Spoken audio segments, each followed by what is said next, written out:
Coaching वाला culture है ही नहीं, बिल्कुल नहीं। यहाँ तो स्कूलिंग का कल्चर है। तो फिर सवाल आने लगा कि इनकी मान्यता नहीं है, इनका तो ये तो ऐसी फर्जी चला रहे हैं। इतनी धमकियाँ दी गई सर, जुलूस निकालने की धमकियाँ दी गई। तो मैं मित्र क्लास की बात करना चाहता हूँ। शुरुआत में क्या संघर्ष करना पड़ा, क्या स्ट्रगल करना पड़ा? वो बच्चे जो थे वो किसी ना किसी स्कूल में एनरोल थे जी। और हम लोग उनको कोचिंग दे रहे थे, तो उसके रिजल्ट की मार्केटिंग हम लोगों ने बहुत अच्छे से की। तो उन स्कूल्स को थोड़ा सा इस चीज़ से प्रॉब्लम क्रिएट हुआ। आपने ऐसा अलग हटकर लीग से क्या किया स्कूलों में जो आज आपके यहाँ बच्चे आते हैं? देखो एक रूटीन एजुकेशन लोग दे रहे हैं, रूटीन है। आपने अलग क्या किया? आप इवन ये देखो, करौली होके बच्चा गंगापुर जा रहा है, बीच में करौली आ रहा है मंडरायल से गंगापुर जाने के लिए, लेकिन बच्चा क्या हो रहा है कि बच्चा सीधे गंगापुर जा रहा है। आप मासलपुर देखो, आप सरमथुरा वाली बेल्ट देखो। पेरेंट्स उस पर क्या ध्यान रखे बच्चे पर, थोड़ा ये सजेस्ट करें। देखो बहुत इंपॉर्टेंट विषय है। जैसे आप छुट्टी के टाइम पे स्कूल के बाहर खड़े हो गए, आप देख लें एक बार कि माहौल किस तरीके का रहता है, आपको पूरा पता लग जाएगा कि बच्चे कैसे बच्चे पढ़ रहे हैं यहाँ पे। उन बच्चों के बीच में अपना बच्चा पढ़ना चाहिए या नहीं पढ़ना चाहिए। रेवेन्यू बहुत लेते हो, फीस बहुत लेते हो आप? फीस का तो सर ऐसा है, वो मुझे ऐसा लगता है कभी कम है। छोटे शहर में सपने पूरे होते नहीं हैं, एक कहावत है, जिससे लोग छोटे शहरों को छोड़कर आकर बड़े शहरों तरफ भाग रहे हैं। नहीं सर, छोटे शहर के अंदर लोग अपना 100% देते ही नहीं है। देते बात बताता हूँ, जैसे 2+2 4 होता है, तो ये 4 है ना, वहाँ कोटा जाके भी 4 ही रहेगा सर, और सीकर जाके भी 4 ही रहेगा, और करौली में अगर बच्चा पढ़ता है ना तब भी वो 4 ही रहेगा। समझ रहे हैं? हाँ। तो बाहर भेजना कोई सॉल्यूशन नहीं है, कंटेंट अच्छा देना होगा, हेल्दी कंपटीशन रखना होगा। आजकल दूसरा ट्रेंड है कि धमका दिया है, इसको बोलते हैं, मुझे भी खूब धमकी आई। जो युवा कंफर्ट जोन में रहा है वो सुरक्षित तो रहा है, लेकिन तरक्की नहीं की। तरक्की उसी ने की है जिसने कंफर्ट जोन को छोड़ा है। ये कहानी है संघर्ष, रिस्क, हौसले और इंटेलिजेंस की। करौली की धरती का एक ऐसा लाल जिसने लाखों रुपए की पैकेज की नौकरी छोड़ी और अपनी जन्मभूमि के लिए कुछ अलग से करने की ठानी। सीकर और कोटा जैसी बेहतर शिक्षा देने के लिए एक मित्तल क्लासेस की शुरुआत होती है। कुछ बच्चे से पढ़ते हैं, आज वो करौली जिले का नामी ब्रांड बन चुका। उसके बाद बच्चों को स्कूलिंग के लिए एक स्कूल की शुरुआत हुई, जो भी आज करौली जिले का जाना माना एक स्कूल है। वो शख्सियत, संस्थापक, मोटिवेशनल और गणित के टीचर हिमांशु मित्तल हमारे साथ है। हिमांशु सर, आपका बहुत बहुत स्वागत है। बहुत बहुत धन्यवाद सर। हिमांशु जी, सबसे पहले मैं आपसे जानना चाहता हूँ आपकी जर्नी के बारे में, जिससे हमारे दर्शकों को मालूम चले। सर 2011 से मैंने शुरुआत की टीचिंग की, और टीचिंग की जो ये शुरुआत रही थी मेरी, सबसे पहला इंस्टीट्यूट गुरु कृपा कैरियर इंस्टीट्यूट रहा था। उस समय पे मैंने कभी सोचा नहीं था कि मुझे इस तरीके से अपना भी कभी कोई कैरियर स्टार्ट करना होगा या मुझे अपना इंस्टीट्यूट खोलना होगा। बहुत अच्छे से मैं जॉब कर रहा था, और 2011 से लेके 2017 तक मैंने सीकर में और कोटा में दोनों जगह पे प्रतिष्ठित इंस्टीट्यूट, जो अपने समय पे नामी ग्रामी इंस्टीट्यूट हुआ करते थे या अभी भी हैं, जैसे गुरु कृपा कैरियर इंस्टीट्यूट है, मेरा सबसे ज़्यादा अनुभव जो रहा है जी। वो वहीं पे पढ़ाने का रहा है। रेजोनेंस कोटा में मैं रहा हूँ 2013 से लेकर के 2015 तक, 2 साल में रेजोनेंस कोटा में रहा हूँ। बाकी जितना भी पीरियड 2011 से 17 तक का रहा है जी। वो मेरा गुरु कृपा के अंदर रहा है। जी। 17 में मेरी शुरुआत किस तरीके से हुई उसके बारे में मैं आपको बताना चाहूँगा। जी। जी। कि बीच बीच में जब मैं यहाँ आता था छुट्टियों में या फेस्टिवल्स पे, इस तरीके से जब मैं यहाँ आता था तो यहाँ बच्चों से भी मैं मिलता था, तो मुझे ऐसा लगा कि यहाँ करौली का क्षेत्र है, ये काफ़ी ज़्यादा पिछड़ा हुआ है एजुकेशन में। यहाँ के जो बच्चे बाहर जाते थे, जिनको मैं पढ़ाता था, करौली के बच्चे भी मेरे संपर्क में आते थे, तो मैं ये देखता था कि अपने यहाँ से जो पढ़े हुए बच्चे यहाँ आ रहे हैं, ये कहीं ना कहीं जो बाहर से और बच्चे आ रहे हैं या वहाँ लोकल के जो बच्चे पढ़ रहे हैं, उनसे ये क्या है कि पिछड़े हुए हैं। और पिछड़े हुए होने का रीज़न ये होता था कि यहाँ पे जो प्राइमरी एजुकेशन है या सेकेंडरी लेवल की जो एजुकेशन है या अपना जैसे 11-12 वाला एजुकेशन है, ये वाला सेगमेंट काफ़ी ज़्यादा पीछे है कंपेरेटिवली पूरे राजस्थान में। ये तो इस चीज़ को है ना ठीक करने के लिए है ना, जैसे बच्चों को प्रॉब्लम्स आती थी, वहाँ पे अच्छी खासी प्रॉब्लम्स आती थी। बच्चे क्या है कि शुरुआत से ही पीछे चलने लगते थे और फिर धीरे धीरे करके पीछे हो जाते थे। एक सक्सेस रेशो है वो काफ़ी ज़्यादा कम यहाँ पे आता था बच्चों का। तो वहाँ से मेरे दिमाग में आया कि है ना, मुझे अपने क्षेत्र के लोगों के लिए मुझे कुछ करना चाहिए। एक्चुअल में मैं बहुत अच्छी पोजीशन पे वहाँ इंस्टीट्यूट्स में पहुँच चुका था, तो जैसे कह सकते हैं मुँह माया से ऊपर हो गया था है ना। तो इस हिसाब से है ना मुझे लगा कि नहीं, मुझे अपने अच्छा एक ये भी रीज़न था आने का मेरा कि है ना, मेरे पेरेंट्स ने मेरे साथ आने के लिए एग्री नहीं हुए वहाँ पे जहाँ मैं था। ये बहुत बड़ी बात है। तो मुझे लगा कि मुझे ना ये जो सेक्टर में मैं हूँ, जिस एजुकेशन फील्ड में मैं हूँ, तो ये वाला काम तो हमें ना वहाँ भी कर सकते हैं अपने पेरेंट्स के पास रह के। तो एक थोड़ा सा मोटिव मेरा ये भी था। माता हालांकि पिता की सेवा भी होता है। माता पिता की सेवा भी हो जाएगी, साथ में रहना भी हो जाएगा उनके। बड़ी बात बता रहे हैं, हाँ। आज के युग में बहुत बड़ी बात, आज के युग में जनरली बच्चे सोचते नहीं है सोचते नहीं है। ऐसा है। लेकिन मुझे ये चीज़ थोड़ी सी ठीक नहीं लगती थी। मुझे लगा कि नहीं, मैं मतलब मुझे अपनी मेहनत पे विश्वास था, अपनी मुझे काबिलियत मुझे पे अपनी था। काबिलियत पे विश्वास था कि मैं कहीं भी होऊंगा ना, मैं वहाँ सेट हो जाऊंगा, मतलब बहुत अच्छे से मैं सेट कर लूंगा और वहाँ के लोगों के लिए मैं बहुत अच्छा दूंगा, जो भी दूंगा। तो इस वजह से है ना, फिर मेरा फाइनली प्लान हुआ, एक छोटा सा कोचिंग इंस्टीट्यूट मुझे यहाँ चलाना था। ये भी बहुत मतलब आपका इंटरेस्टिंग क्वेश्चन था कि ये जी। स्कूलिंग कैसे हुई। हाँ, मैं थोड़ा ही जानना हाँ, चाहता हूँ। और है ना, ये कोचिंग इंस्टीट्यूट था, तो मैं आपको बताता हूँ 2017 से जब शुरुआत हुई, तो सर मात्र 23 बच्चे थे मेरे पास। मित्तल क्लासेज, मित्तल क्लासेस स्वामी जी का शुरुआत हुई, कट्टा। स्वामी जी के कटले से शुरुआत हुई। वहाँ पे मात्र 23 बच्चे थे, जिसमें से 18 बच्चे 9th क्लास में थे और 5 बच्चे जो थे वो 10th क्लास में थे। और 11th और 12th में हमें 0 रेस्पॉन्स मिला था पहले साल, मतलब एक भी बच्चा नहीं था। अच्छा, एक प्रॉब्लम ये थी कि मेरा 11th-12th के अलावा किसी क्लास का एक्सपीरियंस नहीं था। 11th भी मैंने कम ही पढ़ाया था, 12th और 12th पास वाले बैचेज हैं, वो मैंने ज़्यादातर बैचेज वही लिए थे। तो मेरे लिए भी बड़ा प्रॉब्लमेटिक रहा था पहला साल कि 9th-10th वाले बच्चों को कैसे डील किया जाता है। ये सब चीज़ें मैंने वहीं आके सीखी। कभी पहले क्लास ही नहीं ली 9th-10th की, तो अगर क्लास ली होती तो फिर उन चीज़ों का अनुभव होता। अब है ना, इतने से बच्चे थे, फिर लगा कि है ना, ये बच्चे तो कम हैं, जगह जगह से ऑफर भी आते थे अच्छे अच्छे पैकेजेस के। फिर पेरेंट्स से बात होती थी, पेरेंट्स बोलते थे कि नहीं, आप तो है ना यहीं पे कंटिन्यू रखो, अब किया है तो एक बार समय तो दो इस चीज़ के लिए। जी। ऐसा है, मतलब ऐसे बच्चे कम हुए तो इस वजह से अपन चले जाएं। बोला कि अपना नाम भी खराब होता है इस चीज़ में ना, कि अपन ने खोला, बच्चे कम हुए तो मैंने फिर आखिरी स्टेप यही लिया कि नहीं, अपन तो यहीं पे कैरी ऑन रहेंगे। और आज मैं जब देखता हूँ वो 23 बच्चों को, उन 23 बच्चों में से कम 15 बच्चे ऐसे हैं जो नामी गिरामी प्रतिष्ठित संस्थानों में पढ़ रहे हैं या पढ़ चुके हैं, है ना, और बहुत अच्छे जॉब में, बहुत अच्छे कैरियर के अंदर वो बच्चे हैं। ये बड़ी सफलता है आपकी। जी। हिमांशु जी, मुझे बहुत अच्छा लगा कि आपने देखा जाए तो अपनी जन्मभूमि के लिए कर्म अदा किया और फिर माता पिता को सेवा करने के लिए आपने वापसी की, ये बड़ी बात है। बिल्कुल सर, ये है ना सभी बच्चों के लिए। हम अभी जो स्कूल के अंदर भी हम जब करवाते हैं, बच्चों को मोटिवेट करते हैं, तो हम संस्कारों को ध्यान में रख के बच्चों को मोटिवेट किया जाता है। संस्कार सेवा समर्पण। हाँ, संस्कार, सेवा, समर्पण, ये सारी चीज़ें बच्चे के अंदर होनी चाहिए। और पहले के टाइम में ऐसा होता था कि जैसे बच्चे ज़्यादा होते थे पेरेंट्स के ना, हाँ, जैसे 5-5, 6-6 बच्चे, 7-7 बच्चे। अब जैसे मैं मेरी फैमिली में बात करूँ तो मेरे फादर हैं, वो 4 ब्रदर्स हैं, 4 सिस्टर्स हैं। लेकिन अभी क्या है कि थोड़ा सा ट्रेंड चेंज हो गया, अब एक एक दो दो बच्चे होते हैं सबके। और अगर वही बच्चे अगर अपने पेरेंट्स का ध्यान नहीं रखेंगे ना, तो फिर वो पेरेंट्स का मतलब जीवन कैसे कटेगा। मतलब उन्होंने इतना पढ़ाया लिखाया, सब कुछ किया, और उसके बाद बच्चे छोड़ के चले गए, कोई विदेश में रह रहा है। आप भी अपने आसपास देखते होंगे हाँ, सारे बहुत लोग। है, बहुत बड़ी एक दिक्कत आ रही है समाज में। समाज के अंदर ये बड़ी विडंबना है कि मतलब आज स्थिति ये, मैं भी अपने आसपास देखता हूँ कि आटे का कट्टा ऊपर की मंजिल पर रह रहे हैं, तो नीचे से ऊपर पहुंचाने तक की समस्या है। समस्या है ये। हाँ, देखिए भाई, हिमांशु जी ने लाखों रुपए का पैकेज इसलिए छोड़ा कि माता पिता की सेवा हो और करौली के लिए कुछ करे।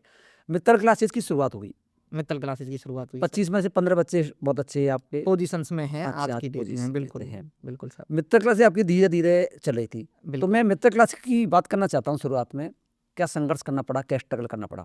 सर मैं आपको है ना डिटेल में बताता हूँ ये चीज़, हाँ, ये है ना। बताएं थोड़ा। आपको जैसे ये एक लंबी स्टोरी है पूरी, है ना, और आपको बड़ा इंटरेस्टिंग लगेगा जो हमारी जर्नी है इसको जान के ना, कि कैसे हम स्टेप बाय स्टेप करके हम बढ़े हैं। हम यहाँ आए थे तो इस उद्देश्य के साथ आए थे कि हम 11th 12th और 12th पास की क्लासेस हम चलाएंगे। हमारा कोई मोटिव नहीं था यहाँ आने पे कि हमें एक स्कूल ओपन करना है या फिर हमें छोटी क्लासेस हमें चलानी है, ये हमारा कोई टारगेट ही नहीं था।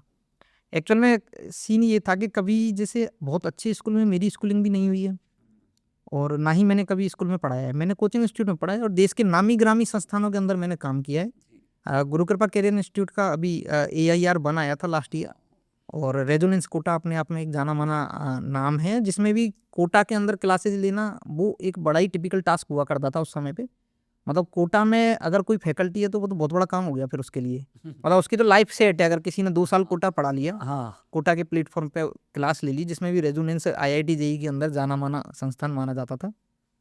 अभी थोड़े सितारे गर्दिश में चल रहे हैं, तो हो सकता है अभी ऐसा नहीं है, लेकिन उस समय पे पीक पे था। खैर ये जी, तो जब हमने 11th-12th की क्लासेस शुरू की और हमें ऐसा लगा कि हमें कोई रेस्पॉन्स यहाँ पे 11th-12th में नज़र नहीं आ रहा है, तो हमने वहाँ पे फिर सोचा कि चलो एक काम करते हैं। लेट भी हो गए थे उस सेशन में, हमें ना जुलाई में हमारा ओपन हुआ था इंस्टीट्यूट, तो लेट काफ़ी हो गए थे। तो इस हिसाब से हमने फिर सोचा था कि हम लोग 9th 10th भी इसमें ऐड कर। छोटे बच्चों के भी। हाँ हाँ, अच्छा रहा, छोटे बच्चे ऐड कर दिए। अदरवाइज 11th-12th का स्कोर उस साल आई थिंक 0 ही था हमारा, और 9th-10th में ये बच्चे थे जिन पे हमने मेहनत की। 9th-10th करते करते पहले साल 9th-10th ही था, नेक्स्ट ईयर भी 9th-10th ही रहा था। फिर कुछ पेरेंट्स के आने लगे कि बोला 8th में बच्चा, अभी 8th का भी आप स्टार्ट कर दो, तो हमने 8th का भी स्टार्ट कर दिया था। पर प्रॉब्लम ये होने लग गई थी कि जैसे 8th 9th 10th तीनों चली, तो पहले साल में रिजल्ट्स बहुत अच्छे रहे, दूसरे साल में उससे भी अच्छे रहे। तो वो बच्चे जो थे वो किसी ना किसी स्कूल में एनरोल थे जी। और हम लोग उनको कोचिंग दे रहे थे, तो उसके रिजल्ट की मार्केटिंग हम लोगों ने बहुत अच्छे से की। तो उन स्कूल्स को थोड़ा सा इस चीज़ से प्रॉब्लम क्रिएट हुआ, उनको ऐसा लगा कि ये लोग है ना हमारा नुकसान वाला काम कर रहे हैं, जबकि ऐसा उनका कोई नुकसान का काम नहीं था। एक्चुअल में हम उनका रिजल्ट बनाने का काम कर रहे थे, जी, जी। और हमारे आने के बाद के रिजल्ट्स और हमसे पहले के रिजल्ट्स ओपन है, मार्केट में है। हाँ, वो मार्केट में। हाँ, वो आराम से अपने रिजल्ट्स अगर देखते तो उनको ये देख पाते वो कि हम उनके रिजल्ट्स बहुत फेयर हो गए, बहुत अच्छे हो गए रिजल्ट्स, और एक अच्छी संख्या है स्टूडेंट्स की वो हमारे यहाँ पे कलेक्ट हो गई। लेकिन फिर प्रॉब्लम वहीं से स्टार्ट हो गई कि उन स्कूल्स वालों ने हमें कोऑपरेट नहीं किया, उन्होंने अपने बच्चों को रोकना स्टार्ट कर दिया। उनके ये एफर्ट होने लग गए कि इस बच्चे को तो नाक पोंछना हमने सिखाया है, तो है ना इस बच्चे का रिजल्ट ये कैसे छाप लेंगे। भाई ये आप जब लाए थे, हमें पेरेंट्स को बोलते थे, बोला कि आप जब लाए थे जब तो इसको नाक पोंछना भी नहीं आता था, और है ना आज वो बच्चा वहाँ जा रहा है, कैसे रिजल्ट हो गया इसका। मतलब हमने इतनी मेहनत करके इस पौधे को बड़ा किया, और आज जब रिजल्ट का नंबर आया तो वो लोग कैसे बता पा रहे हैं रिजल्ट। तो ये सीन इस तरीके से होता था वहाँ। फिर हमें ऐसा लगा कि ना ये बार बार की सिरदर्दी रहेगी, ये तो अगर ये बच्चों को आने ही नहीं देंगे तो हम लोग बच्चों को कैसे पढ़ा पाएंगे। जी। और सेम 11th-12th में था, अपने यहाँ पे करौली के अंदर कोचिंग वाला कल्चर है ही नहीं, बिल्कुल नहीं। यहाँ तो स्कूलिंग का कल्चर है। तो फिर सवाल आने लगा कि इनकी मान्यता नहीं है, इनका तो ये तो ऐसे ही फर्जी चला रहे हैं, जबकि हमारा पूरा कोचिंग इंस्टीट्यूट का रजिस्ट्रेशन था, बैंक अकाउंट था, और है ना उस समय पे जीएसटी नहीं हुआ करता था, तो हम जीएसटी में नहीं थे। अदरवाइज हम जो सर्विस टैक्स वगैरह वो भी हमने रजिस्ट्रेशन किया हुआ था। तो ये सारी चीज़ें चल रही थी, लेकिन यहाँ पे लोगों को समझ में आता नहीं था। तो फिर एंड ऑफ द डे हमें यही लगा कि हम लोगों को एक काम करना चाहिए, अपना एक स्कूल ओपन करना चाहिए। स्कूल ओपन शुरुआत वहाँ से हुई थी। स्कूल ओपन की शुरुआत हमारी वहाँ से हुई, और हमने स्कूल की शुरुआत जो की वो 6 क्लास से की। फिर 6 से। हाँ, हमने 6 क्लास से स्कूल की शुरुआत की। हमारा टारगेट तब भी हम अपने विजन में क्लियर थे कि हमें छोटे बच्चों पे नहीं जाना, हमें 6 क्लास से लेके 12th क्लास तक के बच्चों को पढ़ाना है। अब चूंकि ये बाकी स्कूल वालों ने एफर्ट डाल के मतलब स्कूल खुलवाया है, हाँ। मतलब ये स्कूल मेरी सोच नहीं है, मेरी उपज नहीं थी ये स्कूल, अच्छा। ये उपज थी यहाँ की बाकी स्कूल्स की, जी। कि ये लोग एक स्कूल और खोलें। हाँ। मतलब मैं एक कोचिंग खोलने आया था, कोचिंग मैंने खोला, मैंने बच्चों को पढ़ाया, वहाँ रिजल्ट्स दिए, लेकिन वो चीज़ उनको अच्छा नहीं लगा, इसलिए वो नेगेटिव मार्केटिंग करने लगी इस चीज़ को लेकर के कि हमारा बच्चा है तो ये कहीं जाएगा नहीं। अपने टीचर्स को इंस्टीट्यूट के बाहर खड़ा कर देते थे कि ना ये अपना कोई बच्चा जा रहा है तो रोक लो उसको, फिर स्कूल में टॉर्चर करेंगे। अच्छा। इस तरीके के सीन अपने यहाँ पे क्रिएट होने लग गए थे। तो इससे परेशान होकर के हमें ऐसा लगा कि इतना जूझने के बजाय ज़्यादा अच्छा है कि हम अपना बच्चा तैयार करें। तो हमने 6 क्लास से स्कूलिंग स्टार्ट की। कौन से वर्ष में? ये स्टार्ट हुई थी 2020 में। अब इसमें भी है ना कहानी थोड़ा सा चेंज हो गई। एक्चुअल में है ना 17 में हमने इंस्टीट्यूट ओपन किया, 20 तक हम इस डिसीजन पे पहुंचे कि हमें स्कूल खोलना पड़ेगा यहाँ पे, क्योंकि यहाँ पे कोचिंग का कोई अस्तित्व नहीं होता है। अब 20 में क्या हुआ कि स्कूल ओपन किया हमने, एडमिशन हमने लेने स्टार्ट करते थे जनवरी से, और जो कोचिंग इंस्टीट्यूट में बच्चे पढ़ रहे थे उन्हीं बच्चों के हमने जनवरी में स्कूल में एडमिशन कर लिए। लेकिन जैसे ही हम मार्च पे पहुंचे तो मार्च में कोविड आ गया। हाँ, कोविड आ गया। कोविड आ गया है ना। अब कोविड आ गया तो समस्या बड़ी विकट हो गई है। तो पहले साल हमारे पास अप्रॉक्स 40-45 स्टूडेंट्स ही रहे स्कूल के अंदर, क्योंकि जिन स्टूडेंट्स का एडमिशन कोविड से पहले हो गया था वो तो हो गया था, लेकिन उसके बाद जो एडमिशन जैसे होना था वो एडमिशन नहीं हो पाया, क्योंकि कोविड के समय पे कोई घर से बाहर निकल ही नहीं रहा था। सबसे पहले ऑनलाइन क्लासेज की शुरुआत हमने की कोविड के अंदर, इस करौली के अंदर। जी। बच्चों की पढ़ाई बिल्कुल भी इफेक्टेड नहीं हो, इसके लिए हमने पूरा अच्छे से काम किया। आज भी सोशल मीडिया के ऊपर सारा कुछ डला हुआ है। हाँ, और मैं खुद उस समय पे क्लास ले रहा था प्रॉपर, और मैं अपने घर से सेटअप लगा करके और मैंने क्लास करना स्टार्ट किया। फिर धीरे धीरे हमने बाकी टीचर्स तक सेटअप पहुंचवाए अपने, और सारी क्लासेज हैं वो रेगुलर की। लेकिन जो एक संख्या हमें मिलनी चाहिए थी, जो हमें एक फिगर मिलना चाहिए था, हम उससे बहुत ज़्यादा दूर थे, क्योंकि वो कोविड ने डिस्टर्ब कर दिया। फिर नेक्स्ट ईयर जा करके तो और भी ज़्यादा डिस्टर्बेंस हो गया था। आपको याद होगा 2021 में तो डेथ ही इतनी हो रही थी कि सबने घर से बाहर ही निकलना बंद कर दिया था। तो ये बड़ा स्ट्रगल वाला टाइम रहा 2 साल। मतलब इसमें बड़ा निकलना है ना, मतलब बहुत भारी काम हो गया था। ऐसा है। पर जैसे ये पीरियड खत्म हुआ हम भी इंतजार कर रहे थे, ऐसा नहीं है, मैंने कहा ये तो खत्म होगा, एक ना एक दिन तो खत्म होगा। तो ये खत्म हुआ, उसके बाद में हमें रेस्पॉन्स है वो बहुत अच्छे आए। हिमांशु जी, हर व्यक्ति के जीवन में सफलता का एक टाइम आता है। आपकी स्कूल की सफलता का समय कब आया? सर स्कूल की मुझे नहीं लगता अभी स्कूल की सफलता का बहुत नहीं, अब तो आप अच्छा ब्रांड हो गई करौली की, ऐसी बात नहीं, करौली के ब्रांड है सर, लेकिन है ना अभी भी यहाँ क्या है कि कुछ मामलों में बहुत पीछे हैं। अभी जो सीन है वो ऐसा है कि 10th क्लास तक तो बच्चा करौली में रुकता है जी, और 10th के बाद में ना मोस्टली बच्चे क्या है बाहर जा रहे हैं अभी भी। बाहर जा रहे हैं। और इस बार हम कोविड से जो डिस्टर्बेंस था वो ख़त्म होकर के इस बार अपने यहाँ से पहला बैच निकलने वाला है 12th क्लास का, उन बच्चों का जो कोई 7th से पढ़ रहा था, कोई 8th से यहाँ पे पढ़ रहा था। और उसके अंदर हम मेडिकल कॉलेज और आईआईटी का एग्ज़ाम हो चुका है बच्चों का, और हम आपको आईआईटी और मेडिकल कॉलेज दोनों में उन बच्चों को जाता हुआ दिखाएंगे जिन्होंने हम पे विश्वास रखा, जिन्होंने हमारा साथ दिया और यहीं करौली रह करके पूरी पढ़ाई की है। उन बच्चों की क्लासेज आज भी चल रही हैं और हम ये चाहते हैं कि हम अपने आप को सफलता में जब मानेंगे तब जब 11th-12th के बच्चों को हम यहीं पे रुकने लग जाएं। मतलब करौली का बच्चा करौली में रुके। करौली का बच्चा 12th क्लास तक करौली में रुके और यहीं से सेलेक्ट होकर के आईआईटी में जाए, एनआईटी में जाए, मेडिकल कॉलेज में जाए, देश के प्रतिष्ठित मेडिकल कॉलेजेस में जाए। और वैसे यहाँ के पढ़े हुए बच्चे बहुत आगे जा रहे हैं, मतलब आप एक्सपेक्ट नहीं कर सकते, अभी आने वाले समय में आपको दिखेगा। मतलब लगभग देश के हर अच्छे मेडिकल कॉलेज में, हर अच्छे, अभी जैसे एक बच्चा यहाँ का पढ़ा हुआ अपना आईआईटी बॉम्बे में गया है, ये है ना, आईआईटी रुड़की में मित्तल क्लासेस का बच्चा पढ़ रहा है, आईआईटी बीएचयू में पढ़ रहे हैं बच्चे, आईएसएम धनबाद में पढ़ रहे हैं बच्चे, है ना। और मेडिकल कॉलेजेस की बात करें तो एम्स में पढ़ रहे हैं बच्चे, यहाँ से एम्स ऋषिकेश में एक बच्ची है वो पढ़ रही है, उसका नाम है एम्स ऋषिकेश वाले बच्ची का, एक बच्ची है वो डूंगरगढ़ मेडिकल कॉलेज में, उदयपुर मेडिकल कॉलेज में, कोटा मेडिकल कॉलेज में, करौली मेडिकल कॉलेज में यहाँ पे बच्चे पढ़ रहे हैं सब, है ना। अपने यहाँ के पढ़े हुए बच्चे देश के जाने माने कॉलेजेस में पढ़ रहे हैं। अच्छा, ये स्कूल में बच्चे आपके आगे निकल रहे हैं, पढ़ रहे हैं, आपने ऐसा अलग हटकर लीग से क्या किया स्कूलों में जो आज आपके यहाँ बच्चे आते हैं? देखो, एक रूटीन एजुकेशन लोग दे रहे हैं, रूटीन आपने एजुकेशन अलग क्या किया? सर मैं आपको एक मैं बात ये जानना मैं एक बात आपको बताना चाहूँगा, वो ये आपने क्वेश्चन किया, ये बड़ा इंटरेस्टिंग क्वेश्चन है कि एक्चुअल में हम लोगों ने अलग क्या किया, अलग क्या किया कि जो बाकी स्कूलों ने नहीं किया। हाँ, अब मैं आपको ईमानदारी वाली बात बताता हूँ सर,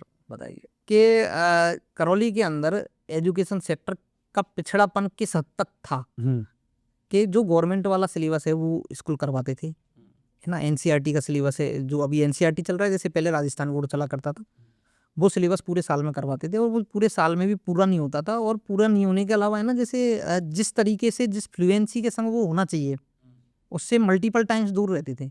आज आप देखो ना, करौली एजुकेशन के क्षेत्र में अपने आसपास के क्षेत्रों से पिछड़ा हुआ है, बिल्कुल। आप देखो गंगापुर सिटी है, हिंडौन सिटी है, गंगापुर का तो चलो अपन छोड़ दें, हिंडौन सिटी से भी हम मल्टीपल टाइम्स पीछे हैं, क्योंकि यहाँ पे स्कूल्स ने क्या किया, जो एक्सपेंस एजुकेशन पे होना था वो तो किया ही नहीं, उन्होंने एक्सपेंस किया इधर उधर की चीज़ों पे। अच्छे टीचर लाने चाहिए थे बाहर से, वो टीचर नहीं लाए गए। अच्छा कैरिकुलम चलाना था, बुक्स अच्छी चलानी थी छोटी क्लासेज के अंदर। आप आज भी देखो ना, प्राइमरी क्लासेज के अंदर जो बुक्स चल रही हैं स्कूलों के अंदर, कोई भी ए ग्रेड पब्लिकेशन ही नहीं है। जितने भी पब्लिकेशन चल रहे हैं ना, वो आपको कहीं मिलेगा ही नहीं उनका कुछ और, उन बुक्स का नाम आपको नेट पे आप गूगल करोगे आपको मिलेगा ही नहीं। और इतने ब्रांडेड बुक्स आ रही हैं ऑलरेडी मार्केट के अंदर कि आप कोई भी एक अच्छा ब्रांड लेकर के आप लगा दो। लेकिन समस्या क्या है, समस्या ये है कि 70% 80% तक कमीशन आ रहा है बुक्स में, स्कूल्स के लिए वो चाहिए। अगर आप अच्छे वाली बुक्स लगाओगे तो वो 10-15% पे 20% पे आएंगी, तो उनको वो है। और उसमें खैर उनकी गलती भी मुझे ऐसा लगता है थोड़ी सी कम है। एक्चुअल में यहाँ पे उन्होंने जो फीस स्ट्रक्चर मेंटेन किया हुआ है ना स्कूल्स ने जी, वो बहुत कम किया हुआ है। अच्छा, अगर आप तरीके से अगर आप देखेंगे ना तो सारा खेल है ना वो आपको समझ में आ जाएगा। एक्चुअल में है ना, जैसे कोई भी चीज़ चलती है तो उसके लिए क्या है कि रेवेन्यू चाहिए होता है। आज कोई भी स्कूल बिना रेवेन्यू के नहीं चलेगा, बिना रेवेन्यू के कैसे चलेगा? तो वो लोग फिर क्या रास्ते देखने लग जाते हैं इधर उधर से जब फीस कम होती है। अब भाई क्लासरूम अच्छा होना चाहिए, डिजिटल पैनल लगा हुआ होना चाहिए क्लास के अंदर, क्लास के रूम एसी भी हो सकता है अपना। अब ये सारे खर्चे होंगे, तो ये सारे खर्चे कहाँ से बियर होंगे? ये रेवेन्यू से होंगी। और जब उन्होंने लिए हुए अच्छे टीचर होने चाहिए अपने, है ना। आज की डेट में अगर मैं मेरे इंस्टीट्यूट की बात करूँ तो मोस्टली जो स्टाफ है वो बाहर से है जी, और सभी लोग अलग अलग रह रहे हैं। जो ऑलरेडी बच्चे पढ़ रहे हैं वो कोई भी बता देगा, सब जानते हैं कौन सा टीचर कहाँ से है, कैसा टीचर है, सभी लोग जानते हैं। हम लोगों ने आकर के सबसे पहले जो यहाँ पे काम किया वो एजुकेशन में किया कि हमें सबसे पहले अच्छे टीचर्स चाहिए। तो सबसे पहला काम हुआ अच्छे टीचर्स लाने का। ठीक है। तो इसके लिए मैंने अपना पुराना नेटवर्क एक्टिव किया, जो मैं पिछले इंस्टीट्यूट्स में रहा हूँ वहाँ से मैंने अपनी फ्रेंड सर्किल में और इधर उधर से नेटवर्क एक्टिव करके हम सबसे पहला काम किया, हमने अच्छे टीचर्स लेके आए। ठीक है। इसके बाद है ना अच्छा कंटेंट सेलेक्ट हो। तो अच्छे कंटेंट के लिए ना मैं ऑलरेडी अच्छे इंस्टीट्यूट्स में काम करके आया ही था।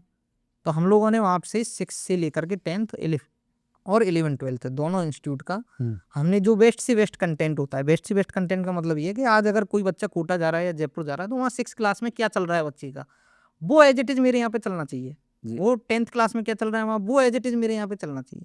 ये सारी चीज़ें हमने अप्लाई की।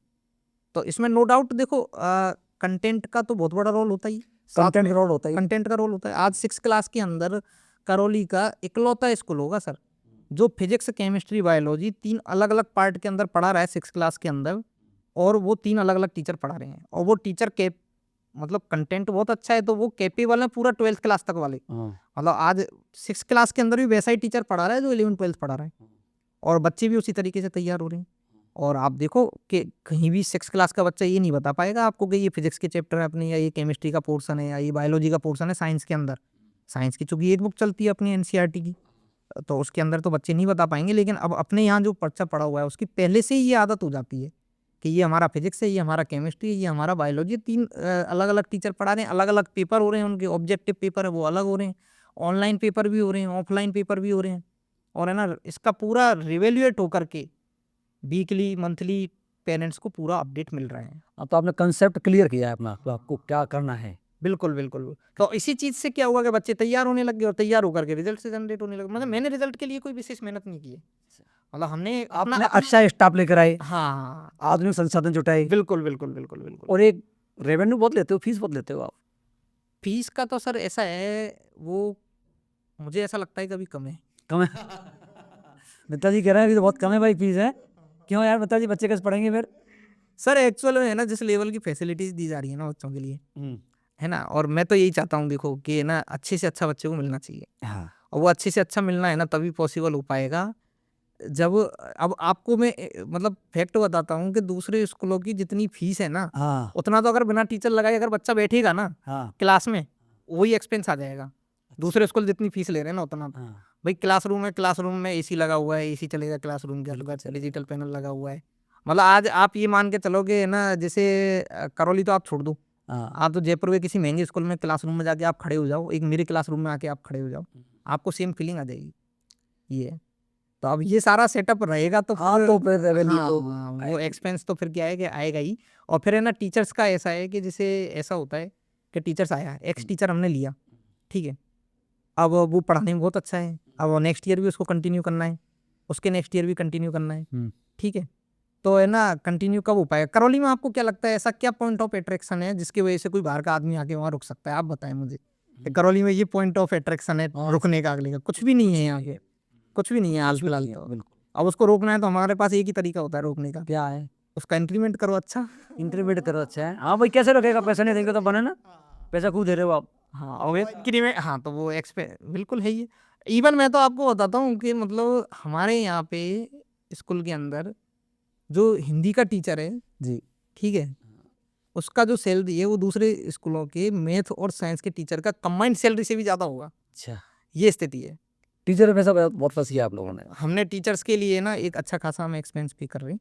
अब है ना उसका रिजल्ट भी है ना, जैसे हमारे यहाँ पे जो बच्चे पढ़ रहे हैं उनमें मोस्टली ऐसे पेरेंट्स हैं जो खुद पूरा पढ़ाई का देखते हैं बच्चों का। पैसे वाले बच्चे पढ़ते हैं आपके यहाँ? नहीं नहीं ऐसा नहीं है, ऐसा नहीं ऐसा हाँ भाई, पैसा तो बहन करेगा वही तो पढ़ेगा यार, इसमें तो क्या। अच्छा ये बताओ मित्तल जी, ये आपने स्कूलिंग शुरुआत की, इसमें स्ट्रगल जब आप हुआ तो कोई परेशानी आई? बिल्कुल सर, परेशानियाँ खूब आई। 100% मैं हमें हमें तुम चाहिए। हमें सर एक तो बहुत बड़ी परेशानी आई कि जो पुरानी स्कूल लॉबी थी हाँ, वो हमें एक्सेप्ट ही नहीं करना चाहती थी हम स्कूल में। ये तो देखो किसी भी धंधे में होता है, तो कोई किसी को स्वीकार नहीं करता। अब तो खैर बंद हो गया पिछले 1 साल से, तो वरना 1 साल पहले तक है ना कभी कोई ना कोई है ना स्कूल से थ्रेड्स मिलते रहते थे, और हम भी क्या है कि फिर आदी हो गए इन चीज़ों की। आदि हो गए। अच्छा, इसमें पॉजिटिव पक्ष क्या रहा है आपका?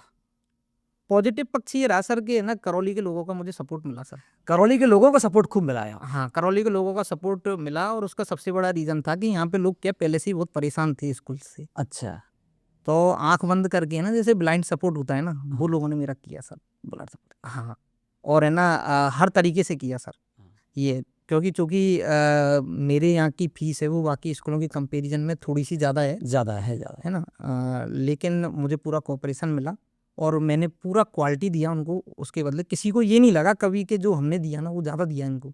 ज़्यादा है। हाँ बिल्कुल। हिमांशु जी, आपने क्लासेज चलाई, मित्तल क्लासेज, और अब स्कूल भी आप चला रहे हैं, तो इनको स्ट्रगल करने के लिए आपने कितनी मेहनत करी? मैं इसलिए पूछ रहा हूँ भाई, और दर्शकों को थोड़ा मालूम चले कि स्कूल चलाना कोई सामान्य काम नहीं है। नहीं सर, वो लीग से अलग हटकर कुछ देंगे तो। मैं आपको बताता हूँ सर, मतलब मेरा अभी भी आज के टाइम पे भी डेली कम से कम 12 घंटे का मेरा वर्किंग रहता है। 12 घंटे का विदाउट एनी ऑफ। जैसे ऐसा नहीं है कि जैसे कल संडे था तो मैं कल संडे को पूरी तरह मैं फ्री हूँ और घर पे हूँ या मैं अपनी फैमिली को टाइम दे रहा हूँ। और बहुत ज़्यादा अच्छे से तो मेरी फैमिली बता पाएगी। क्या है कि टाइम का तो कोई वो है ही नहीं, मतलब लिमिटेशन ही नहीं है जी। बच्चों के लिए अच्छे से अच्छा प्लान करना है, प्लानिंग करनी है, वो प्लानिंग एग्जीक्यूट करनी है, तो उसके लिए ना देखो मेहनत तो बहुत करनी पड़ेगी। अभी हाल फिलहाल मैंने क्लासें लेना बंद कर दिया जी। क्योंकि मेरे सुपरविजन में मुझे ऐसा लगता था कि मैं क्लास लूँगा तो बल्कि मैं भी डिस्टर्ब होऊंगा और बच्चे भी डिस्टर्ब होंगे उससे। बच्चों की प्लानिंग है वो इफेक्टेड होगी, है ना, और बाकी जो वर्क हैं वो भी इफेक्टेड होंगे। बाकी क्या है कि 100% जो प्लानिंग बन के बच्चों का एग्जीक्यूट हो रहा है वो मैं मेरी तरफ से पूरा 100% दे के करवा रहा हूँ। और इसके साथ ही ना आपको एक बात और बताता हूँ, मैं हर साल अपडेट कर रहा हूँ हाँ, स्कूल को। हर साल हम क्या करते हैं कि 4 से 5 अच्छे बड़े स्कूल्स हैं, बड़े कोचिंग इंस्टीट्यूट हैं, उनको हम विजिट कर रहे हैं और वहाँ से जो चीज़ हमें अच्छी अच्छी मिल रही हैं वो सारी चीज़ें हम बच्चों के लिए अप्लाई कर रहे हैं। ये बड़ी बात हाँ, है। और है ना ये सब चीज़ें करौली के अंदर किसी भी स्कूल में नहीं थी, कुछ स्कूल्स ने कुछ चीज़ें कॉपी करके अब स्टार्ट कर दिया है। बाकी है ना पहले कभी कहीं नहीं था, अब तो कॉपी करने लग गए लोग थोड़ा थोड़ा थोड़ा थोड़ा। अच्छा है, चलो एजुकेशन सेक्टर के लिए, हाँ चलो थोड़ा अपने क्षेत्र के लिए कि ये कम से कम आगे बढ़े।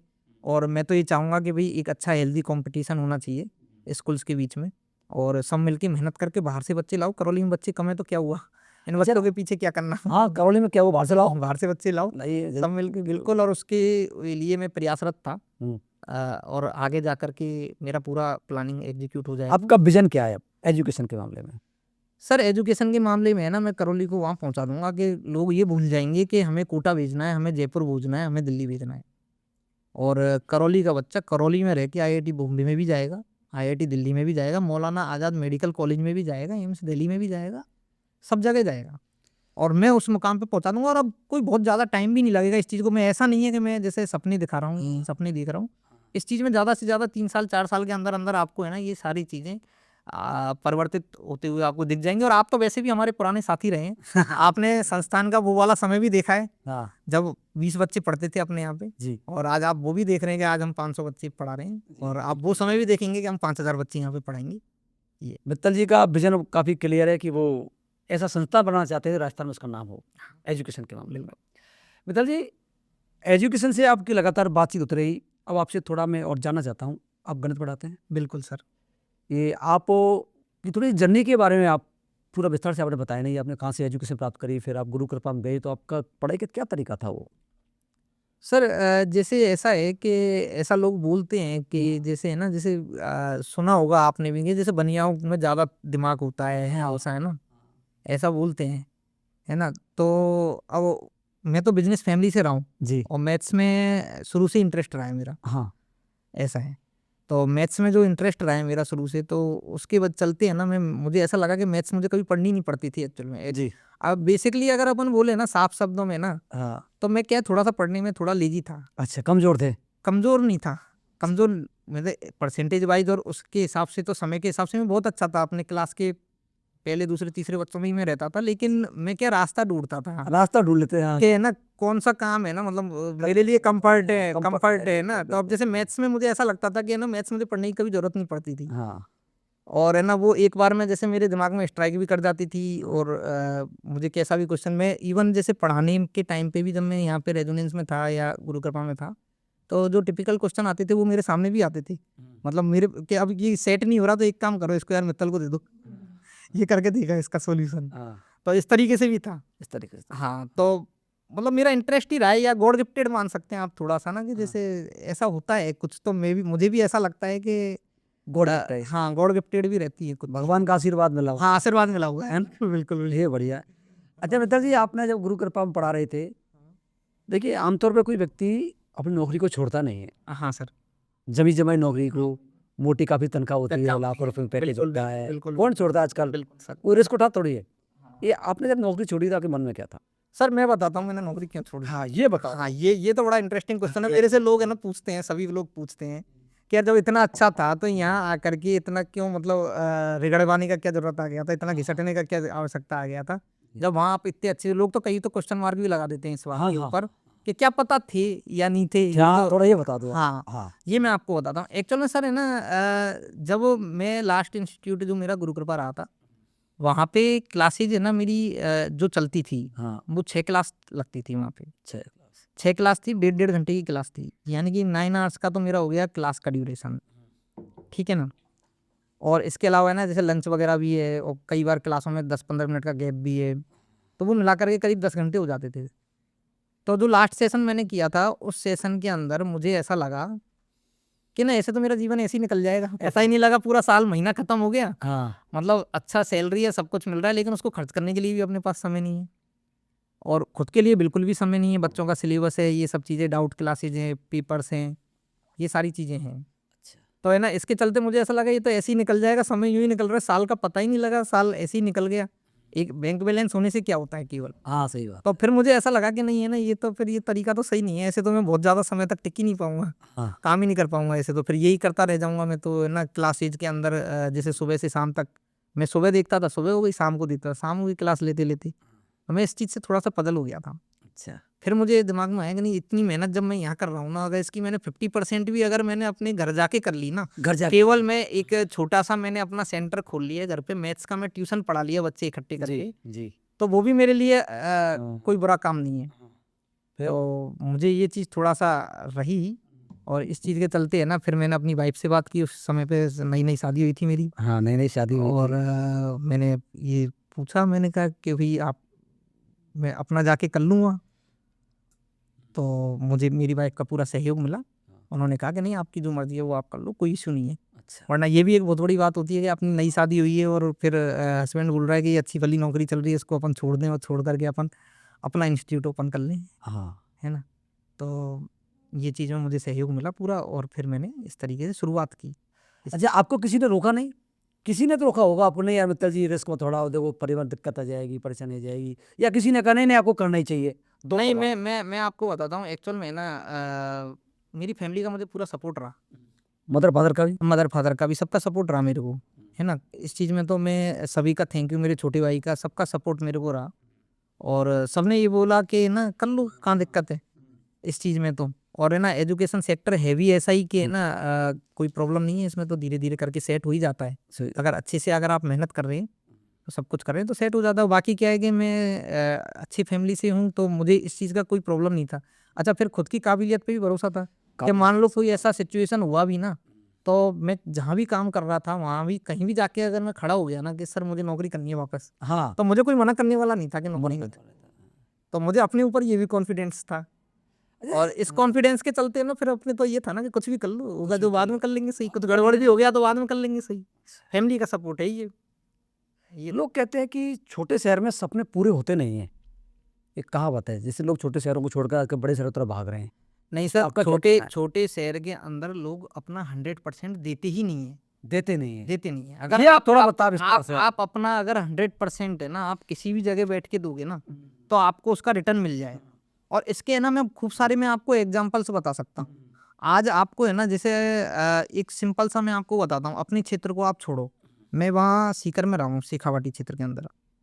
वहाँ आप सीकर से झुंझुनू, चूरू, इस में कहीं भी किसी भी छोटी सड़क पे आप चले जाओ, किसी भी गांव के रास्ते पे, हाँ।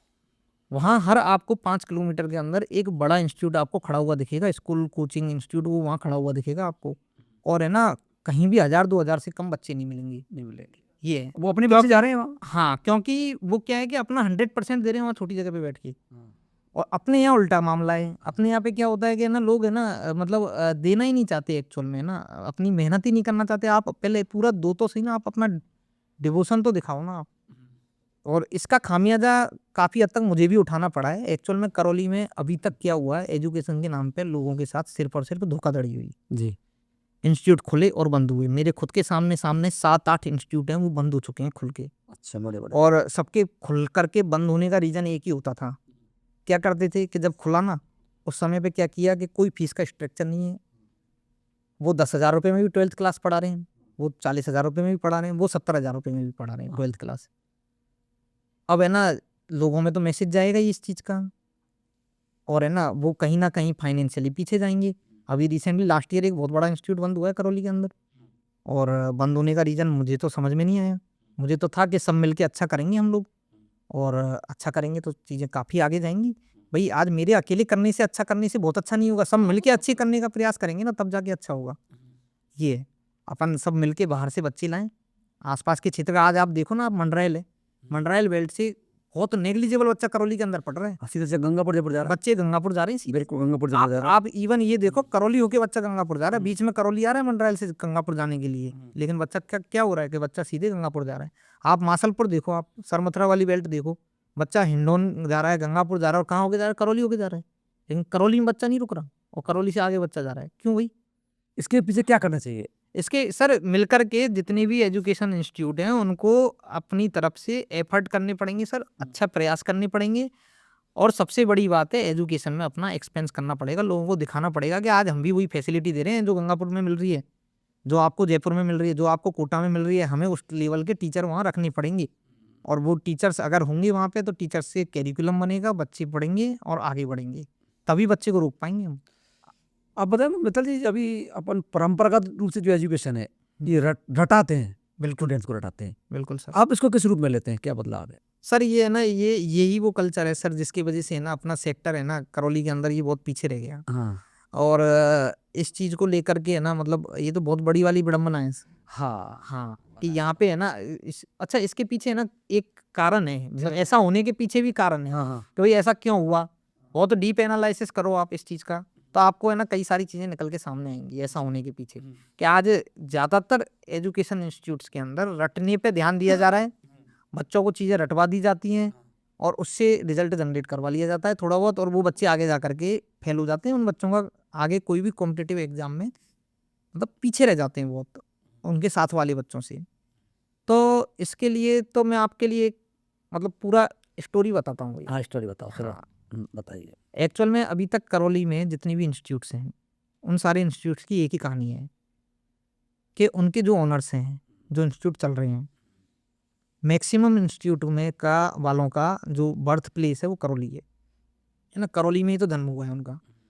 करौली में ही उन्होंने पहली बार चौक पकड़ी है, करौली में ही पूरी एजुकेशन की है, और इवन है ना कई सारे तो साइंस बैकग्राउंड के भी नहीं है, जो साइंस के स्कूल चल रहे हैं। जी। अब है ना, उन्होंने क्या है, बाहर का कुछ देखा नहीं, समझा नहीं, साइंस सब्जेक्ट उनको आता नहीं। भाई अब मान लो मैं आर्ट्स बैकग्राउंड से हूँ, और मैं बैठ करके सेलेक्ट कर रहा हूँ कि फिजिक्स तो ये वाला टीचर अच्छी पढ़ा रहा है, समझना, केमिस्ट्री ये वाला टीचर अच्छी पढ़ा रहा है, तो मैं कैसे कर पाऊंगा ये चीज़।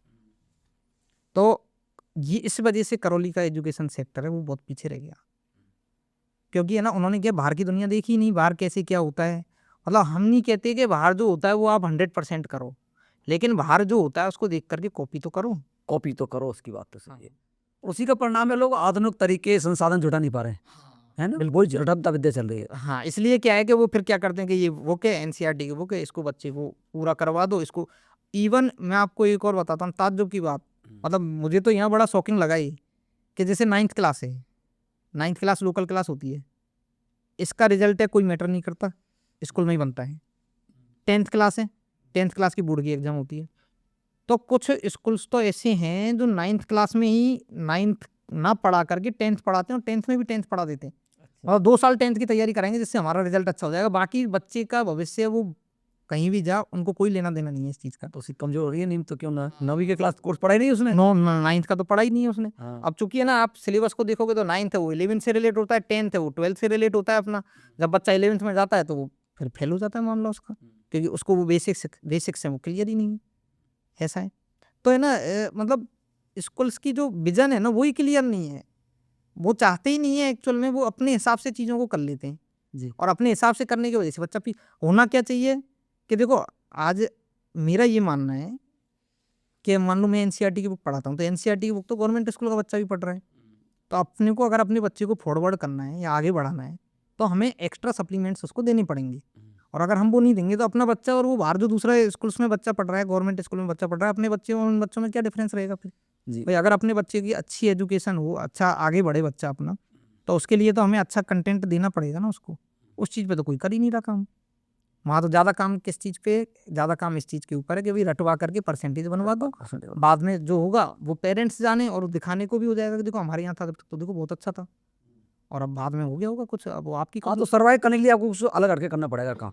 अब थोड़ा अलग हटके एक बात करना चाहते हैं, देखो ये कोई बच्चा जब आपके पास आता है तो उसमें पेरेंट्स की क्या भूमिका रहती है अपने बच्चे के उसमें, मतलब पेरेंट्स उस पर क्या ध्यान रखे बच्चे पर, थोड़ा ये सजेस्ट करें। देखो बहुत जैसे इंपॉर्टेंट विषय है ये। बिल्कुल बिल्कुल सर, मैं आपको इस चीज़ के लिए बताता हूँ कि है ना, जैसे पेरेंट्स ने, मैं मेरे इंस्टीट्यूट की बात करता हूँ, हाँ। पेरेंट्स ने मेरे इंस्टीट्यूट में किसी बच्चे का करवाया है एडमिशन। ना एडमिशन, मैं बिल्कुल उनको सपने नहीं दिखाऊंगा, मैं नहीं कहूँगा आपका बच्चा कुछ कर लेगा, और मैं ये जज भी नहीं करवाऊंगा उस बच्चे को, अगर वो इंटेलिजेंट है ना, जब भी उसको कभी जज नहीं होगा कि मेरी 98 बन जाएंगी। हाँ आप एक बार पता कीजिएगा, आप आते हैं हर बार, जिनकी 98 बनती है उन बच्चों के पेरेंट्स को भी पता नहीं होता कि हमारे बच्चे की 98 बनेगी, और हम कभी ये जज नहीं होने देते। जी उसका उसका रीज़न ये है कि हम सब मिलके ध्यान रखते हैं इस चीज़ का। हाँ सब मिलके कैसे रखते हैं कि भाई अब मेरे इंस्टीट्यूट में अगर बच्चे का एडमिशन करवाया है तो मैं सबसे पहले पेरेंट्स को जो बोलता हूँ वो ये बोलता हूँ कि यहाँ एडमिशन करवा दिया, इसका मतलब ये नहीं है कि आप फ्री हो गई।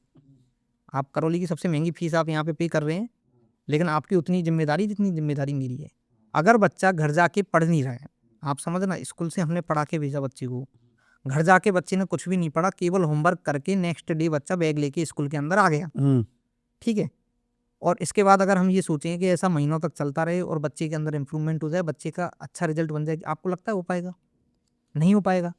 तो हम लोग है ना, इस चीज़ को पहले पेरेंट्स को भी हम बांधते हैं इस चीज़ के अंदर कि भाई अब आपने यह करा दिया ना, तो अब आपकी जिम्मेदारी है, पढ़ाना आपको नहीं है, पढ़ाने का काम हमारा रहा, लेकिन घर पे बच्चा 3 घंटे 4 घंटे की इसकी सेल्फ स्टडी होनी चाहिए, और वो घर में कोई भी देख के बता देगा। उसके लिए आपका पढ़ा लिखा होना भी जरूरी नहीं है। ये तो एक बच्चे की माँ है, वो देख के बता देगी कि ये बच्चा पढ़ रहा है या टाइम पास कर रहा है। बिल्कुल गलत कह रहा हूँ मैं? दादी है, वो देख के बता देंगी कि लाला ये नहीं पढ़ रहा है, ये पढ़ नहीं रहा है, ये तो ऐसे ही कर रहा है। आप मोबाइल दे दो उसको, बच्चे को, ठीक है, और मोबाइल आपने दे दिया, 2-2 3-3 घंटे तक बच्चा मोबाइल चला रहा है, और फिर उसके बाद आप स्कूल से एक्सपेक्ट कर रहे हैं कि हमारे बच्चे का रिजल्ट है ना वो बहुत अच्छा आ जाए, हमारा बच्चा है ना वो उसको भी मेडल मिले टेस्टों में, हमारा बच्चा है वो टॉपर रहे। कैसे संभव हो पाएगा? ये तो है ना, पेरेंट्स का, स्कूल का और बच्चे का, तीनों का मिला के रोल रहता है। अगर जैसे कोई बच्चा है वो अपना सक्सेस हो, उसकी सक्सेस के लिए सबका मिला करके कंबाइंड, मतलब आप ऐसे समझो कि एक गाड़ी 3 व्हीलर हो गया ऑटो, अपना 3 व्हीलर ऑटो हो गया, एक व्हील है वो पेरेंट्स है, एक व्हील है वो स्कूल, और एक व्हील वो बच्चा खुद है। इन तीनों में से अगर किसी का भी कॉम्बिनेशन अगर बिगड़ता है ना, तो बच्चे का रिजल्ट जनरेट नहीं होगा, वो गाड़ी चल ही नहीं पाएगी ना। चल नहीं पाएगी। हाँ, तो पेरेंट्स का भी बहुत बड़ा उसमें हाँ योगदान। पेरेंट्स का, अब मैं आपको तो सबका ही बताता हूँ अलग अलग। जैसे पेरेंट्स का रोल ये है, पूरा मॉनिटर करें दोनों को मतलब बच्चे को भी घर पे और स्कूल को भी, करें कि अपना काम ईमानदारी से भाई कर रहे हैं या नहीं कर रहे। किसी भी स्कूल में बच्चा पढ़ रहा है, अपना आपका पूरा राइट है पेरेंट्स का ये जानने का कि भाई ये पीछे चल रहा है तो क्यों चल रहा है, ये कर नहीं पा रहा है तो क्यों नहीं कर पा रहा है। ये सारी चीज़ें रहती हैं। अब बच्चा कोई कर नहीं पा रहा है, इसमें स्कूल कुछ नहीं कर सकता विशेष, मैं आपको अंदर की बात। अच्छा स्कूल कुछ विशेष नहीं करेगा, लेकिन एक कंसिस्टेंटली बच्चा 3-4 घंटे अगर पढ़ता रहेगा, तो देखो ऐसा तो नहीं है मेहनत बोलेगी तो सही, साल के एंड में जाके बोलेगी तो सही, दिख जाएगा पेरेंट्स को भी कि नहीं बच्चे ने मेहनत की, और उससे चाहे एक स्टेप ही बढ़ा बच्चा, आगे तो बढ़ गया, बढ़ेगा। अब जैसे इंस्टीट्यूट का क्या रोल रहता है, इंस्टीट्यूट का ये रोल रहता है कि भाई बच्चे को पूरा कोऑपरेट करें। कोई बच्चा पीछे चल रहा है हमारे यहाँ पे, तो हम उस बच्चे को एक्स्ट्रा रोक लेंगे, हम उसको वहाँ 2 घंटे 3 घंटे टीचर्स और एक्स्ट्रा टाइम देंगे, उसके जिस सब्जेक्ट में प्रॉब्लम है उस सब्जेक्ट के लिए टाइम देंगे। बच्चा कोई एक चीज़ पूछेगा, कुछ समझ में नहीं आया, तो वो एक बार पूछेगा, हमारा फर्ज बनता है हम 10 बार उस बच्चे को ये सब बातें बताएं। ये है, और अगर हम ऐसा नहीं करेंगे तो बच्चा पीछे होता चला जाएगा, और वो घर पे भी बोलेगा, वो स्कूल में भी बोलेगा नहीं। और बच्चे का ये बनता है पूरा कि जो हमने कराया है, पढ़ाया है, उसको ईमानदारी से वो करता रहे, ईमानदारी से काम करे। हाँ। और अगर हम 3 लोग मिलकर के अगर सही काम करते रहेंगे ना, मैं ऐसे एग्जाम्पल आपको बताऊंगा कि 7th में 6th में 8th में ऐसे बच्चे आते हैं हमारे पास जो बिल्कुल ब्लैंक होते हैं। बिल्कुल ब्लैंक मतलब जिनका कोई, मतलब उस डेट में अगर बात करें ना एडमिशन टाइम पे, कि वो 40% के बच्चे नहीं है, और 95% लेके बच्चे 10th में निकलते हैं अपने यहाँ, वो निकलते। हाँ, उन बच्चों की 95 बनते हुए मैंने देखी है ऐसा। और वो किस तरीके से संभव हो पाया, वो इसी तरीके से संभव हो पाया कि पेरेंट्स ने अपनी पूरी मॉनिटरिंग की, हमने अपना पूरा ध्यान दिया, और बच्चे ने अपनी मेहनत की, वो सब ऐसा है। हिमांशु जी देखो, कोई बच्चा आपने कहा कि बहुत कमजोर स्थिति में, हाँ, और लास्ट में वो 98% के लिए आता है, बिल्कुल। तो सब तीनों का रोल रहता है इसमें शायद, हाँ, वो सर मिलके कंबाइंड रोल रहता है ना? हाँ, और अगर पेरेंट्स अपना ध्यान नहीं देंगे ना, तो है ना, मतलब आप ये मानें कि कुछ भी संभव नहीं है। अच्छा, इसमें एक सवाल निकल के आता है, कई पेरेंट्स की एक इच्छा होती है, आजकल चल रहा है कि उसका हर एक बेटा डॉक्टर बने, इंजीनियर बने, कलेक्टर बने, चाहे बच्चा सामान्य, और सबकी इच्छा ही रहती है, तो उन पेरेंट्स को आप क्या सलाह देना चाहेंगे? सर ज़बरदस्ती अपनी तरफ से है ना कुछ भी नहीं थोपना चाहिए बच्चों पे, है ना? और मैं जो भी पेरेंट्स मेरे से पूछते हैं बच्चों के लिए 10th के बाद पूछते हैं मेरे से कि बच्चे को मैथ्स दिलाएँ या साइंस दिलाएँ। हाँ, आप कैसे उसको वो हाँ, जज तो करते हो? मेरा एक ही व्यू रहता है पेरेंट्स को कि देखो ऐसा है, किसी भी सेक्टर के अंदर कोई कमी नहीं है काम की। जी, आप चाहे मैथ्स ले लें, आप चाहे साइंस ले लें, चाहे कॉमर्स ले लें, चाहे आप आर्ट्स ले लें, आपको दोनों में ही है ना ऐसे एग्ज़ाम्पल्स खूब सारे मिल जाएँगे जो बहुत ऊँचाइयों पे पहुँचे हुए हैं। और दोनों में ही ऐसे मिल जाएँगे कि बहुत मतलब बिल्कुल कुछ नहीं कर रहे लोग, है ना? ये तो देखो बच्चे की मेहनत के ऊपर ही डिपेंड करता है एंड ऑफ द डे। आप ज़बरदस्ती करके उसको मेडिकल लाइन में भेज दें या ज़बरदस्ती आप इंजीनियरिंग में भेज दें, नहीं। आप बच्चे की जो इच्छा है ना, वो आप उसको करवाएँ। अगर वो उसमें अपना 100% देगा ना, तो कोई भी सेक्टर ऐसा नहीं है उसमें अपनी पीक पे पहुँच जाएगा। ये बिल्कुल। अच्छा, थोड़ी-सी चर्चा और बाकी है अभी। अभी बोर्ड की एग्ज़ाम आने वाली हैं। बिल्कुल सर। आने क्या आप सलाह दोगे युवाओं को? स्टूडेंट्स को, पेरेंट्स को, दोनों को? पेरेंट्स और स्टूडेंट दोनों को? 10th और 12th 5th और 8th सबके एग्ज़ाम्स अभी स्टार्ट होने वाले हैं। फरवरी के अंदर सारे एग्ज़ाम्स स्टार्ट हो जाएँगे और मोस्टली एग्ज़ाम्स हैं वो अपने फरवरी के अंदर खत्म भी हो जाएँगे। जी हाँ, बिल्कुल। कोई 1-2 पेपर ही ऐसे हैं जो मार्च के फर्स्ट वीक में जाएँगे। अदरवाइज़ सारे एग्ज़ाम्स हैं वो अपने बोर्ड वाले हैं, वो अभी खत्म हो जाएँगे। ये वाला जो समय है, ये वाला समय सबसे कीमती समय है बच्चों का। हाँ, और इस वाले समय के अंदर बच्चों को, पेरेंट्स को और टीचर्स को सबको मिलके एक कंबाइंड रूप से काम करना होगा। बच्चा मानसिक रूप से भी कमज़ोर हो जाता है इस समय पे, हुँ, एग्ज़ाम टाइम पे, क्योंकि अभी तक उसने जो भी पेपर दिए हुए होते हैं इस एग्ज़ाम टाइम से पहले वो पार्ट पेपर दिए हुए होते हैं, अब पूरे सिलेबस का पेपर है वो। जी। तो बच्चों को पूरा है ना कोऑपरेट करें, वो किसी भी तरीके से डिमोटिवेट नहीं हो, है ना? किसी भी तरीके से वो बच्चे उस स्थिति में नहीं जाएँ कि नहीं उनको ये फ़ील नहीं आए कि नहीं हमारे रिज़ल्ट का क्या होगा? बच्चों को पूरी तरह मोटिवेट करके आप उनको लगा के रखें काम में, वो अपना पढ़ाई करते रहें रेगुलर बेसिस। और स्कूल से हैं या टीचर्स हैं उनसे आप संपर्क में रहें अपने, और बच्चे की परफॉर्मेंस के लिए आप जानते रहें उनके जो टॉपिक्स वीक हैं। भई मुझे नहीं लगता ये कोई बुरी बात है कि पेरेंट्स स्कूल में जाके ये पूछे कि मेरे बच्चे के इस सब्जेक्ट के अंदर ये नंबर कम आ रहे हैं, ये सही कैसे होंगे? तो ये कोई बुरी बात नहीं है। आप हाँ, नहीं, जाके अच्छी बात है। हाँ, और आप बैठ के अपने सामने पढ़वाओ उसको बच्चे को। अब तो एग्ज़ाम टाइम है तो बच्चे को लर्न तो बच्चे को ही करना है। अल्टीमेटली एग्ज़ाम किसको देना है? बच्चे को देना है। हाँ, बच्चे को अगर समझ में किसी टॉपिक में दिक्कत आ रही है, समझ में नहीं आ रहा, तो उसके लिए आप स्कूल की हेल्प ले लें। बाकी आप एक बार घर पे बच्चे को अच्छे से करवाएँ। और सबसे बड़ी बात है टीवी, मोबाइल और इन सब चीज़ों से दूर रखें। और सबसे ज़्यादा ये खान-पान का विशेष ध्यान रखें, बच्चे बीमार नहीं हों इस समय बीमार इस नहीं हों। समय में बीमार नहीं हों, मौसम भी बदलता हुआ है अभी, तो इन चीज़ों से आप बच्चों को बचा के रखें। अब आप यही बता दीजिए कि आपने नौकरी छोड़ के करौली आए जिस मकसद से, वो कोटा और सीकर करौली कैसे बनेगा एजुकेशन के क्षेत्र में? सर आने वाले समय में मुझे पूरा विश्वास है, करौली जो है वो कोटा सीकर जैसा ही बन जाएगा। हाँ। और उसके लिए हम बहुत अच्छे से लगे हुए हैं, और हमें उम्मीद है कि बाकी इंस्टीट्यूशन है वो भी अपनी तरफ से अपना अच्छा-अच्छा करेंगे, जिससे पहुँच जाएगा। हिमांशु जी, तो स्कूल भी सक्सेस हो गया, सब कुछ है, अब कोई प्लान भी है या नहीं करौली छोड़ने का? नहीं सर, कोई प्लान भी नहीं है। प्लान भी वो लोग बनाते हैं, जिन लोगों को अपने प्लान ए पे विश्वास नहीं होता है या प्लान ए की वो 100% तैयारी नहीं करते हैं। जी। हम लोगों का तो जो चलता है वो प्लान ए का एक्सटेंशन चलता है, हाँ। कि अब इसमें ये और ऐड कर देते हैं प्लान ए में, ये और ऐड कर देते हैं, एडिशन चलता है हमारा। हमारा कोई प्लान भी नहीं है। और जिन लोगों को ये लगता है कि हम करौली छोड़ देंगे या हम बंद करके यहाँ से जाएँगे, उन लोगों के लिए मैसेज है, हम कभी भी नहीं जाएँगे वो सर। गलतफ़हमी दूर हो गई। वो गलतफ़हमी है उनकी। और बहुत जल्दी हम एक अच्छे इंफ्रास्ट्रक्चर वाले स्कूल को भी तैयार कर रहे हैं अपना, अभी बिल्डिंग का काम चल रहा है। तो हम पूरा वर्ल्ड क्लास स्कूल बना के देंगे यहाँ करौली में। वर्ल्ड क्लास स्कूल बनेगा भाई करौली में। मित्तल क्लासेज के संस्थापक हमारे मित्र हिमांशु जी कह रहे हैं वर्ल्ड क्लासेज। अच्छा हिमांशु जी, आप वर्ल्ड क्लासेज बनाओगे, लेकिन दिक्कत तो ये आ रही है कि करौली का जो स्टूडेंट है रुक ही नहीं रहा है, जी सर, वो ये बाहर जा रहा है स्टूडेंट। करौली का स्टूडेंट बाहर जा रहा है क्योंकि सर है ना उसके पीछे रीज़न है। हाँ। पिछले 7-8 साल मुझे यहाँ पे हो गए, 2017 से अभी 2026 पे हम पहुँच चुके हैं, तो करीब 9 साल मुझे यहाँ हो चुके हैं। हाँ। इन 9 सालों में कम से कम 9 इंस्टीट्यूट ऐसे हैं जिन्होंने लोगों के संग धोखाधड़ी की है, खुले हैं और बंद किए हैं, जी। है ना? और कहीं न कहीं है ना इस चीज़ से करौली के लोगों के अंदर एक डर है कि है ना ये इंस्टीट्यूट भी कहीं ऐसा तो नहीं है जो उन्हीं की तरह बंद हो जाएगा। हाँ बिल्कुल हाँ। बिल्कुल हाँ। तो इस चीज़ के लिए मैं आश्वस्त करूंगा सभी के लिए कि हमारा कोई प्लान भी नहीं है, हमारा इंस्टीट्यूट किसी भी सूरत में बंद नहीं होगा। और हम एक बहुत अच्छा रिजल्ट यहाँ पे हर साल दे रहे हैं और उससे बेहतरीन रिजल्ट हम और आगे देते हुए चलेंगे बच्चों के लिए। हिमांशु जी, अपने करौली हेडक्वार्टर सहित आसपास के लोग अपने बच्चों को पढ़ाई के लिए बाहर भेजते हैं, उनके लिए क्या कहना चाहेंगे? जी सर, उनके लिए मैं कहना चाहूँगा कि है ना बाहर भेजना कोई सॉल्यूशन नहीं है पढ़ाई का। जी। जैसे मैं आपको एक सिंपल सी बात बताता हूँ, जैसे 2+2 4 होता है, तो ये 4 है ना, वहाँ कोटा जाके भी 4 ही रहेगा सर, और सीकर जाके भी 4 ही रहेगा, और करौली में अगर बच्चा पढ़ता है ना तब भी वो 4 ही रहेगा।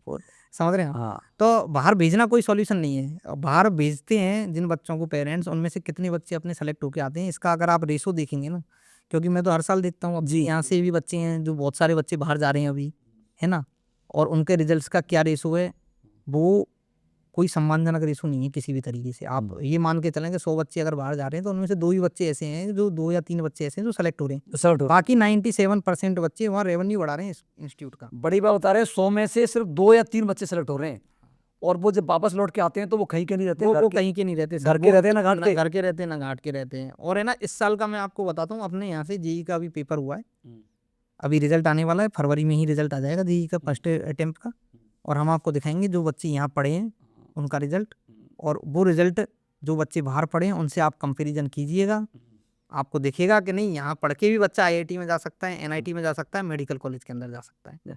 अच्छा, करौली में एजुकेशन के क्षेत्र में तरक्की में कोई दिक्कत है क्या? करौली में सर है ना, सबसे बड़ी जो दिक्कत है ना वो इंस्टीट्यूशंस की सोच की दिक्कत है। सोच की दिक्कत। हाँ, मतलब उन्होंने क्या है कि उस हिसाब से डिज़ाइन नहीं किया अभी तक अपने आप को कि उस एजुकेशन को हम आगे बढ़ा सकते। उनकी जो पूरी डिज़ाइनिंग है वो एजुकेशन के ऊपर तो है ही नहीं, बाकी सारी चीज़ों के ऊपर है। अच्छा कंटेंट का सिलेक्शन हो, इस चीज़ पे ही काम नहीं है अभी तक। अच्छा कंटेंट होना चाहिए बच्चे का, अच्छा टीचर होना चाहिए। अगर आप टीचर्स की बात करें तो बाहर के कितने टीचर्स हैं करौली के अंदर, कितने इंस्टीट्यूट्स में, वो आप जानते हैं अच्छे से। ये है, जब तक है ना अच्छे टीचर्स नहीं आएंगे, जब तक क्षेत्र आगे नहीं बढ़ेगा पढ़ाई आगे में। नहीं बढ़ेगा। हाँ, और वो एक आदमी के करने से नहीं होगा, वो सभी लोग मिलके करेंगे ना, सभी मिलकर करेंगे, सब मिलके करेंगे तब बढ़ेगा। आज करौली के बच्चों को आप करौली में रोक नहीं पा रहे। करौली के आसपास का बच्चा है वो करौली क्रॉस करके दूसरे शहरों में जा रहा है, बीच में करौली आता है। करौली में रेलवे की फैसिलिटी नहीं है, अगर किसी को कोटा जाना है मंडरायल से तो वो गंगापुर जाएगा पहले वाया करौली, फिर गंगापुर से ट्रेन पकड़ के वो कोटा जाएगा, या जयपुर जाना है तो वो भी करौली होके ही निकलेगा। नहीं, करौली रोक नहीं रहा है वो। हाँ, करौली नहीं रुक रहा बच्चा, तो इसके लिए सबको मिलके काम करना होगा, अच्छा देना होगा कंटेंट, अच्छा अपनी इमेज अच्छी बनानी होगी, कंटेंट अच्छा देना होगा, हेल्दी कंपटीशन रखना होगा। आजकल दूसरा ट्रेंड है कि धमका दिया, इसको बोल दिया, मुझे भी खूब धमकी आई है। हिमांशु जी, अब अपनी चर्चा चल रही है कि स्टूडेंट बाहर चले जाते हैं पढ़ने के लिए, उनका रिजल्ट कैसे रहता है? सर उनके रिजल्ट में मैं आपको बताता हूँ, करीब 20-25% तो ऐसा रिजल्ट रहता है कि बच्चे वो कहीं के रहते ही नहीं है एक्चुअल में ना, कोई 11th करके बाहर बीच में आ जाता है, बच्चे डिप्रेशन में चले जाते हैं। आपको अपने आसपास भी कई सारे केसेस ऐसे मिल जाएंगे अगर आप देखोगे ना, तो अब कई बच्चे ऐसे हैं जो 11th भी रिपीट करते हैं यहाँ करके, फिर ऐसा है। हाँ बिल्कुल, 12th तक तो वो पहुँच ही नहीं पाते। अच्छा, ऐसा भी है कि है ना, जैसे वहाँ उस कैरिकुलम में कोई ढल नहीं पा रहा है बच्चा, तो इंस्टीट्यूट्स की तरफ से, कोचिंग्स की तरफ से कोई एक्स्ट्रा एफर्ट नहीं होता। एक्स्ट्रा एफर्ट नहीं होता है। हाँ, तो बच्चा एक बार जो बच्चा पीछे रह गया ना, वो रेगुलर बेसिस पे पीछे होता चला जाएगा, और पेरेंट्स को कब पता लगेगा? 2 साल बाद पता लगेगा कि अब हमारा बच्चा किसी काम का नहीं रहा। ये है, जबकि छोटी जगह जैसे अब अपने यहाँ पे अगर बच्चे पढ़ते हैं तो पेरेंट्स रेगुलर टच में रहते हैं, है ना, डायरेक्टली मेरे कोई कॉल आते हैं ज़्यादातर पेरेंट्स की बड़ी क्लासेज के अंदर कि भाई ये दिक्कत चल रही है बच्चे की, आप ये देखो ये देखो। तो कहीं ना कहीं बच्चा है ना एक मानसिक तौर पे एक जुड़ाव महसूस करता है। और कंटेंट वाइज अगर देखें तो यहाँ भी वही चीज़ें चल रही हैं जो वहाँ चल रही हैं, तो ऐसा कोई विशेष फायदा नहीं है जो वहाँ जाके बच्चे को मिलना है। हिमांशु जी, एक सवाल आपसे है कि अब देखिए नया सीजन आने वाला है एजुकेशन का, एक पेरेंट्स कैसे एक अच्छे स्कूल का सिलेक्शन करें, क्या सुझाव है आपका? जी सर, मैं आपको बताता हूँ एक अच्छे स्कूल के सिलेक्शन के लिए पेरेंट्स को क्या पैरामीटर बनानी चाहिए, क्या पैरामीटर बनाने चाहिए, क्या देखना चाहिए उनको ना, ये चीज़ है ना, कुछ पॉइंट्स में है ना कोई भी पेरेंट्स है वो आराम से इजीली समझ सकता है।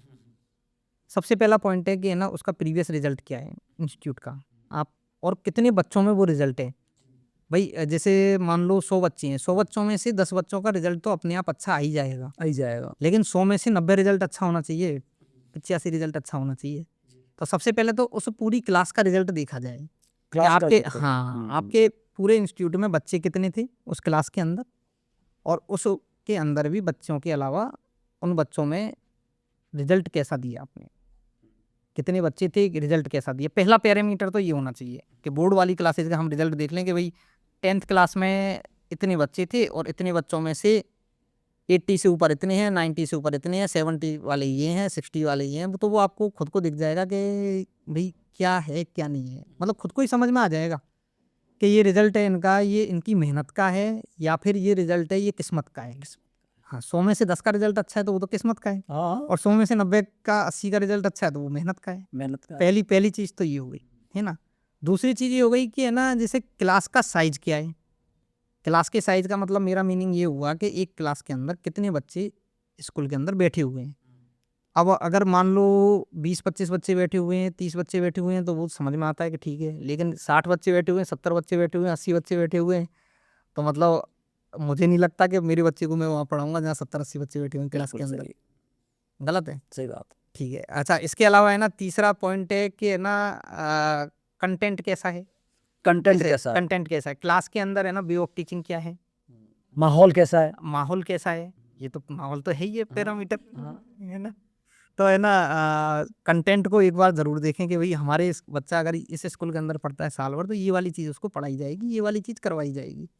और ये भी देख लें कि कहीं ऐसा तो नहीं है वो पहली बार ही करवा रहे हैं ये, पहली बार। क्योंकि पहली बार करवाने वाले खूब बंद हुए। मैंने बताया था आपको 7-8 इंस्टीट्यूट बंद हुए। हाँ, शुरुआत में अच्छे टीचर भी ले आते हैं, फिर बाद में लायक चीजें हटा देते हैं। ये भी एक बड़ी वो है, ये भी एक विडंबना है ना। हाँ, बिल्कुल बिल्कुल। तो एक पैरामीटर अपना ये हुआ।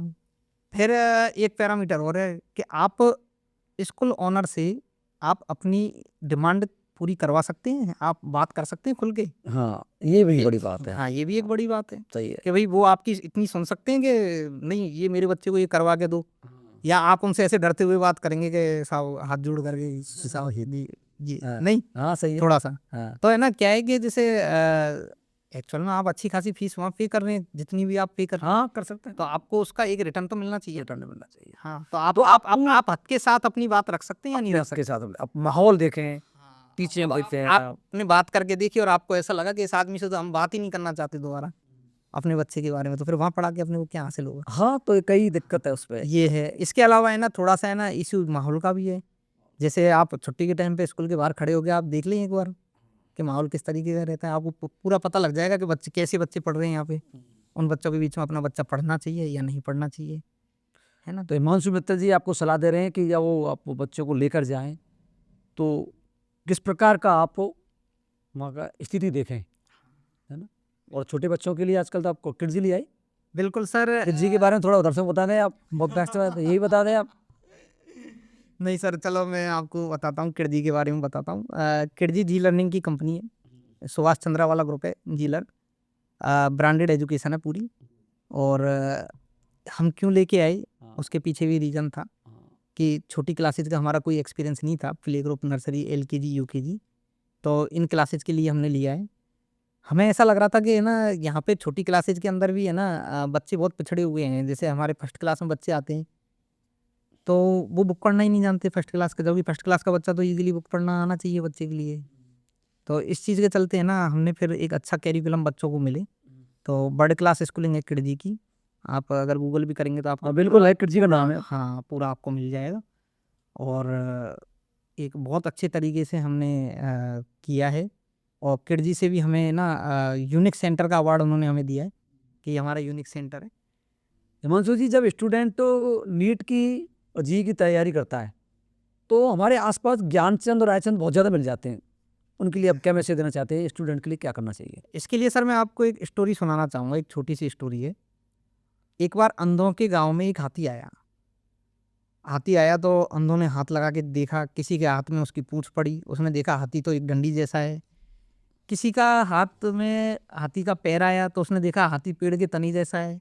किसी के हाथ में हाथी की सूंड आई तो उन्होंने देखा कि ये तो ऐसे मुड़ भी सकता है, सूंड जैसे सूंड है इसकी, है ना। जी। तो मेरा कहना ये है कि इस सब के चक्कर में बिल्कुल भी ना पड़ें, अपने टीचर से कंसल्ट करें, NTA से प्रिस्क्राइब्ड जो सिलेबस है उसको आप देखें। 99% आपका जो पेपर है वो NTA के सिलेबस से ही आएगा, 1% बाहर से आने की प्रोबेबिलिटी है। जी। और टीचर से बात करके उसी सिलेबस को पूरा कंप्लीटली पढ़ें, डिलीटेड पोर्शन को बिल्कुल छोड़ दें। ये आप- मेरा बच्चों को मैसेज है। ज्ञानचंद रायचंद के चक्कर में नहीं पड़े? ज्ञानचंद रायचंद के चक्कर में बिल्कुल भी ना पड़े सर, है ना, और उसके चक्कर में पढ़ करके अपना मार्किंग है वो पीछे ही ले जाएंगे आप। आगे आप किसी भी तरीके से नहीं बढ़ पाएंगे फिर। धन्यवाद। ये थे हिमांशु मित्तल। इनका पॉडकास्ट आपको पसंद आए, शेयर करें, कमेंट्स करें, और सवालों के जवाब भी आपको मिलेंगे। हिमांशु जी, आपके लिए बहुत बहुत धन्यवाद। बहुत बहुत धन्यवाद सर।